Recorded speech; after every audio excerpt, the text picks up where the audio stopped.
동화 읽어주는 엄마.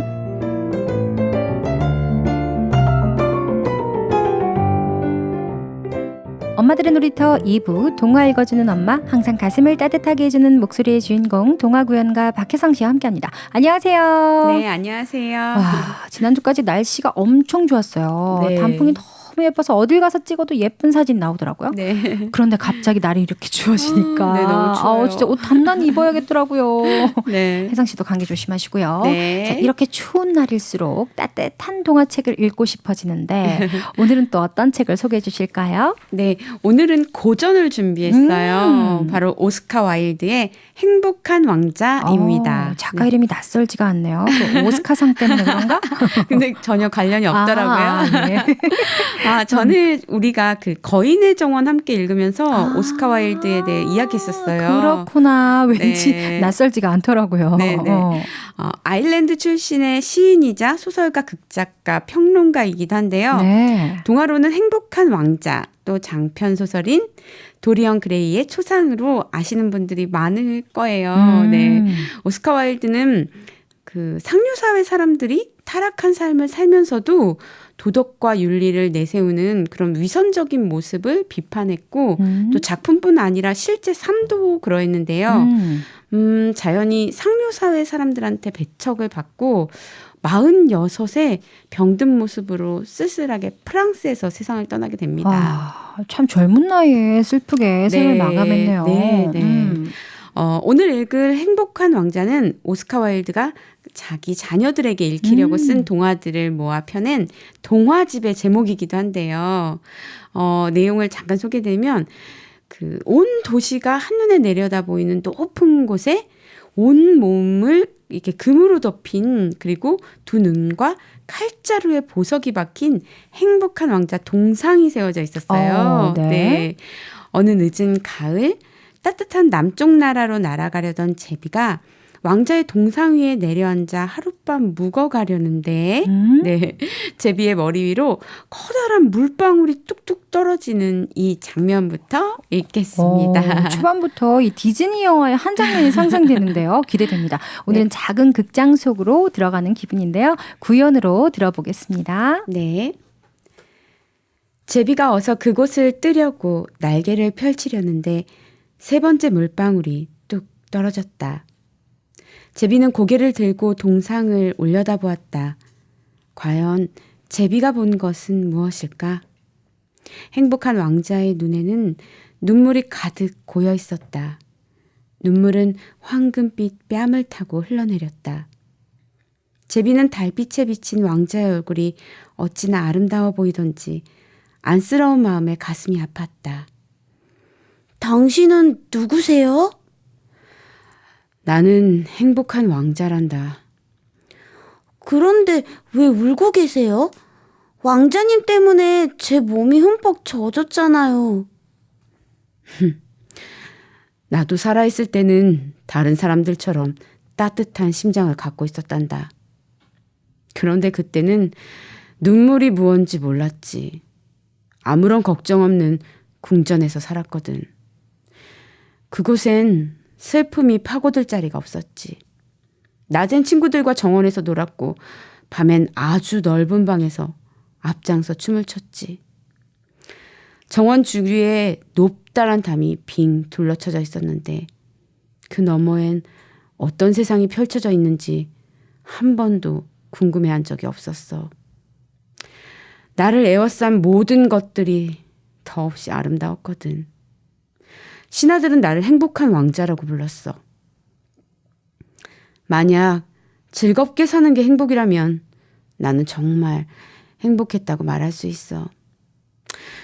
어쨌든 그렇게 행복하게 살다가 행복하게 죽었지. 그 뒤에 사람들이 내 동상을 만들어 이렇게 높은 곳에 세워놓았단다. 덕분에 난 이 도시의 온갖 보기 싫은 것들, 슬픈 일들을 빠짐없이 볼 수 있게 됐지. 그래서 심장이 납으로 만들어졌는데도 불구하고 내가 본 것들 때문에 울지 않고는 견딜 수가 없어. 정말 너무 슬프네요. 저는 이 대목이요. 달빛에 비친 왕자의 얼굴이 어찌나 아름다워 보이던지 안쓰러운 마음에 가슴이 아팠다. 이게 아름다워서 더 슬퍼 보이는 것 같아요. 왕자는 여태 울타리 안에서 행복한 줄만 알다가 죽고 나서야 울타리 네. 밖의 삶들을 보게 됐네요. 네, 그렇죠. 행복한 왕자가 살았을 때는 한 번도 슬픔이란 걸 경험해 보지 못했기 때문에 눈물이 무언지 몰랐다는데 정말 그게 잘 좀 이해가 안 되지만 한번 저도 상상해 봤어요. 뭐 어떤 결핍도 느끼기 전에 모든 게 다 채워지는 그런 넘치도록 풍요로운 삶, 또 그런 안락함만 계속되는 하루하루. 근데 보통 사람들은 항상 그런 나날이 되길 바라고 어쩌면 우리도 그렇고 또 그런 기분 좋은 즐거움이 바로 행복이라고 생각하곤 하는데요. 그래서 요즘도 가장 가까운 걸로만 생각해봐도 그 SNS에서 많은 것을 누리는 자신의 즐거운 삶을 보여주면서 자신 행복하다고 말하고 또 다들 그걸 부러워하잖아요. 맞아요. 네. 즐겁기만 한 게 행복이라면 행복했던 거지만 혜성 씨 말처럼 인스타나 SNS에 보여지는 그런 좋아 보이는 삶이 항상 좋은 걸까 싶어요. 네. 그런 말도 있잖아요. SNS는 인생의 하이라이트만이 올라가는 곳이다. 네. 그 뒷이야기는 어떨지 모르지만. 네. 어쩌면 행복한 왕자가 살아있을 때 지금 이 시대에 뭐 이런 SNS를 했다면 매일매일 막 자랑거리를 올리면서 몇 천만 팔로워를 가진 셀럽이 아니었을까 해요. 그럼요. 네. 진짜 얼굴까지 잘생겼을 거야. 그러면서.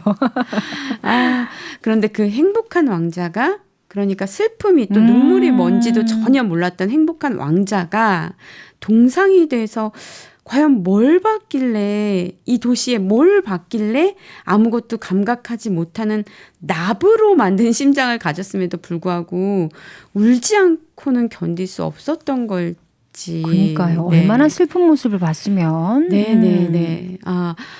이제 제비도 날씨가 추워져서 하루빨리 남쪽 나라로 날아가야 하는데요. 네. 행복한 왕자는 계속해서 간곡하게 무언가를 제비에게 부탁합니다. 이 장면부터 한번 읽겠습니다. 네. 제비야, 귀여운 제비야. 하룻밤만 같이 지내며 심부름 좀 해주면 안 되겠니? 저 멀리 골목길에 가난한 집이 있어. 창문이 하나 열려 있는데 그 뒤로 탁자 앞에 앉은 여자가 보여. 여자는 얼굴이 홀쭉하고 거칠고 붉은 손은 온통 바늘에 찔린 상처투성이야. 삭바느질하며 사는 재봉사거든. 방 한 구석엔 어린아들이 침대에 누워 끙끙 앓고 있어. 몸에 열이 많이 나서 오렌지를 먹고 싶어해. 하지만 엄마는 아들한테 강에서 길어온 물밖에 줄 게 없어. 제비야, 귀여운 제비야. 이 칼자루에서 루비를 떼어내 저 여자한테 갖다 주지 않으련? 나는 두 발이 받침대에 붙어 있어 꼼짝을 할 수 없구나. 행복한 왕자는 몹시 슬픈 표정을 지었다. 그러자 귀여운 제비는 왕자가 가엾어졌다. 여긴 날씨가 아주 추워요. 하지만 하룻밤만 왕자님과 지내며 심부름을 해드릴게요. 고맙다, 귀여운 제비야. 제비는 왕자가 쥔 칼자루에서 커다란 루비를 뽑아냈다. 부리로 루비를 물고 도시의 지붕 위를 날아갔다. 날이 밝자 제비는 강으로 내려가 몸을 씻고 중얼거렸다. 오늘 밤엔 이집트로 가야지. 제비야, 귀여운 제비야. 하룻밤만 더 나와 같이 지내면 안 되겠니? 저 아래 광장에 신발도 안 신고 모자도 쓰지 않은 성냥팔이 여자아이가 서 있단다. 성냥을 몽땅 도랑에 빠뜨렸는데 빈손으로 집에 돌아가면 아버지한테 흠씬 두들겨 맞을 거야. 그래서 지금 저 아이는 울고 있단다. 사파이어로 된 내 눈을 마저 뽑아서 저 아이에게 갖다 주어라. 그럼 아버지한테 얻어맞지 않을 거야. 제비는 할 수 없이 왕자의 다른 눈에서 나머지 보석을 뽑았다. 부리로 보석을 물고 휙 날아 내려갔다. 제비는 성냥팔이 아이를 스쳐가며 아이의 손바닥에 보석을 톡 떨어뜨렸다. 왕자님은 이제 앞을 못 보세요. 앞으로 제가 늘 곁에 있어드릴게요. 아니다, 귀여운 제비야. 어서 이집트로 떠나거라. 그 다음날 하루 종일 제비는 왕자의 어깨 위에 앉아 낯선 땅에서 보았던 것들에 대해 왕자에게 이야기해 주었다. 사랑하는 귀여운 제비야, 너는 나에게 놀랄만한 일들에 대해 이야기해 주었지만 무엇보다 놀랄만한 것은 인간들의 고통이란다. 슬픔만큼 큰 신비는 없어. 귀여운 제비야, 시내로 날아가 네가 본 것을 나에게 들려주겠니? 왕자의 말에 제비는 그 도시 위를 날면서 부자들이 멋진 집에서 즐겁게 먹고 마시며 놀고 거지들은 그 집 문 앞에 앉아 구걸하는 모습을 보았다. 굶주려 낯빛이 하얀 아이들이 시커먼 거리를 멍하니 바라보고 있었다. 어느 다리 밑에는 어린아이 둘이 몸을 조금이라도 따뜻하게 하려고 서로 꼭 껴안고 누워 있었다. 제비는 왕자에게로 돌아와 자기가 본 것들을 이야기해 주었다. 왕자가 말했다. 나는 순금으로 덮여 있어. 너는 그걸 한 장 한 장 떼어내서 가난한 사람들에게 갖다 주어야 해. 사람들은 금이 있으면 행복해질 수 있다고 믿는단다. 제비가 순금을 떼어내는 만큼 행복한 왕자는 칙칙한 잿빛이 되었다. 제비는 순금을 가난한 사람들에게 날라다 주었다. 어린아이들의 얼굴은 장밋빛으로 밝아졌고 활짝 웃으며 거리로 나갔다.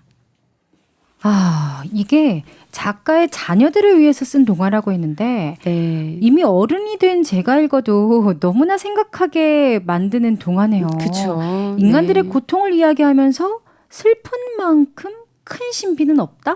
그 신비롭다의 신비 맞나요? 네, 보통 네. 아름답거나 좀 긍정적인 표현으로 쓰이지 않나요? 그 그쵸. 신비롭다는 말이 어떤 의미로 이런 표현을 한 건지 어린인 저도 좀 어렵네요. 네, 저도요. 음. 정말 그 부분이요. 네. 네.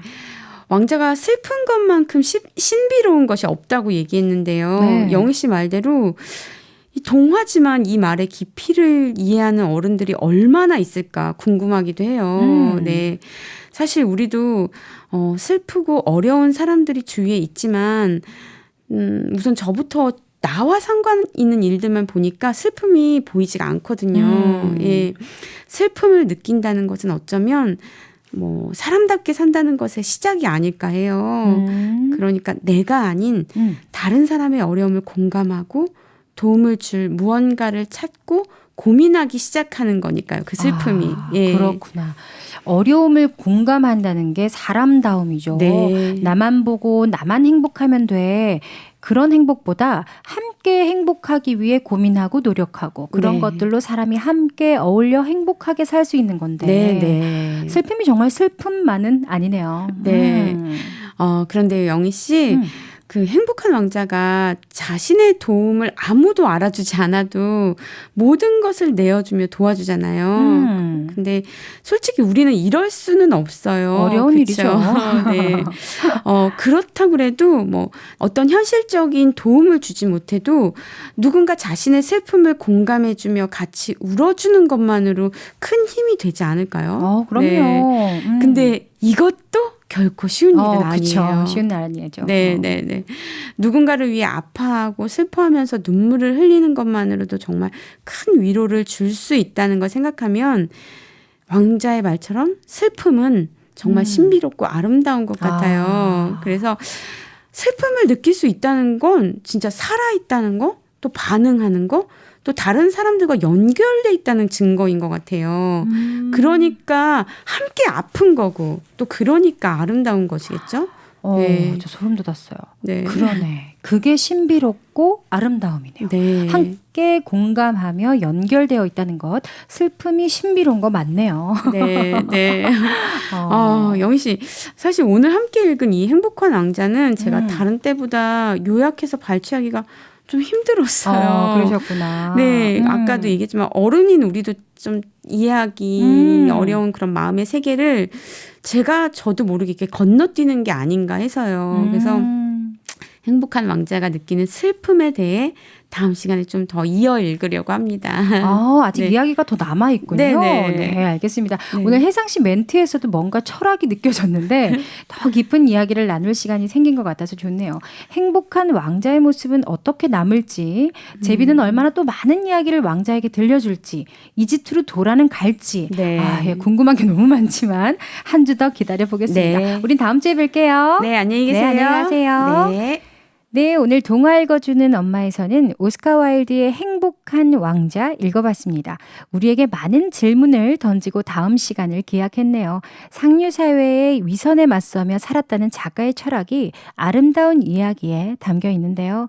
아이들 읽혀주기 전에 저는 우리 어른들이 먼저 읽어보고 지금 우리는 어떻게 살고 있는지, 나는 얼마나 내 주변의 슬픔에 공감하고 살고 있는지, 공감하면서 그들에게 난 뭘 나누고 살고 있는지 생각해 봐도 좋겠습니다.